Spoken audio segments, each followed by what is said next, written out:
Lynette Tan is the CEO of Singapore Space and Technology. She joins us from elsewhere in Singapore. Lynette, great to see you. Appreciate the time, and hope you're keeping safe where you are. So this convention that starts today, tell us, what is this all meant to achieve? Well, thank you for having me here. And yes, we're all keeping safe here in Singapore. What we're trying to achieve here at the Global Space and Technology Convention, happening here online and in Singapore today, is to connect the Asia space industry with the global space ecosystem. Now, the Asia space ecosystem, as you have alluded to, is poised to grow.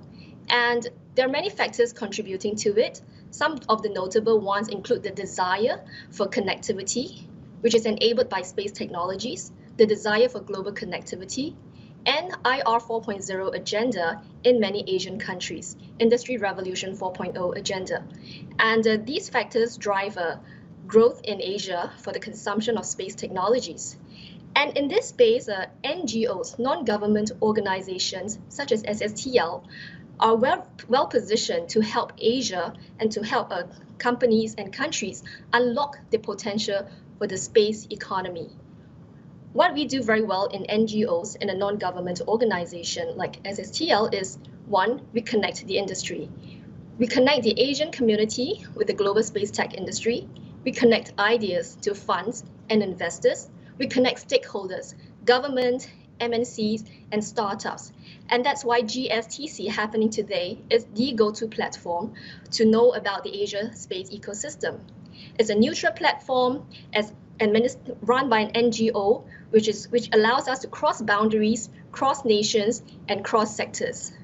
The second thing that NGOs do very well is to accelerate the adoption of space technologies. In SSTL, we run 2 accelerator programs across various sectors, across various countries, underpinned by space-enabled technologies. We have 30 over companies in our portfolio from Asia, from Europe, from Latvia, from Central America, from South America, and the valuation of these combined 30 over startups and companies are at US $700 million. So this is again. Lynette.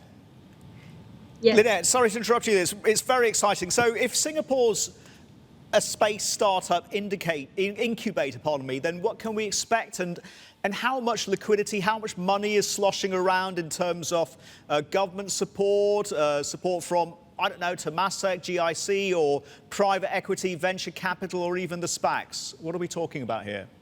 Well, suffice to say, the sky is not the limit, especially in the Asia space tech ecosystem. It is poised to growth, driven by the desire for global connectivity and IR 4.0 agenda.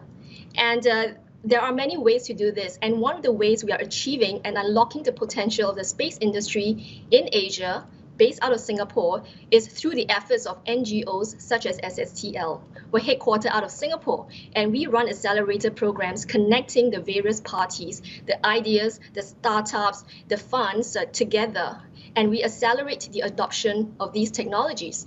In our program, in our portfolio program, we have companies doing AI, ML, artificial intelligence, machine learning, cybersecurity, Internet of Things, and blockchain. Did you want? So, and this is a Lynette, very yeah, Lynette, this is Martin. Let me quickly jump in here. We don't really have that much time. So look, it's great that NGOs are involved, and I'm kind of surprised because it sounds like, especially for this part of the world, Asia, it would much more likely be government-led.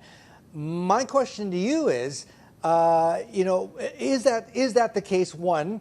And because of the enormous amounts of funding required, right, don't you think that, or are you as an NGO trying to enlist or co-opt venture capital, even private equity capital, to try and fund some of these initiatives? Yes, certainly. And that is the strategic role of an NGO, to connect the funds, be it in private equity, be it in venture capitalists, and with the startups or even angel investors. So I think there's a lot of growth potential in Asia Pacific, and I think that we are looking at a lot of opportunities here driven by a way of extracting and unlocking the potential of the industry.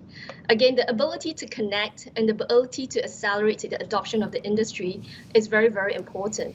And the third thing that an NGO such as SSTL does very well is the ability to cultivate the industry for the future, and in order to create sustainable talent pipeline to continue with the growth trajectory in Asia Pacific. We have 700 million, the valuation of our companies is at USD $700 million. So I think there's a lot of room to grow and to extract the value of the potential of this sector in Asia Pacific. And SSTL, an NGO, is very well positioned to do something like that. Fantastic opportunities lie ahead, Lynette, it seems. Thank you very much indeed for sharing that with us. Lynette Tan there of Singapore Space and Technology.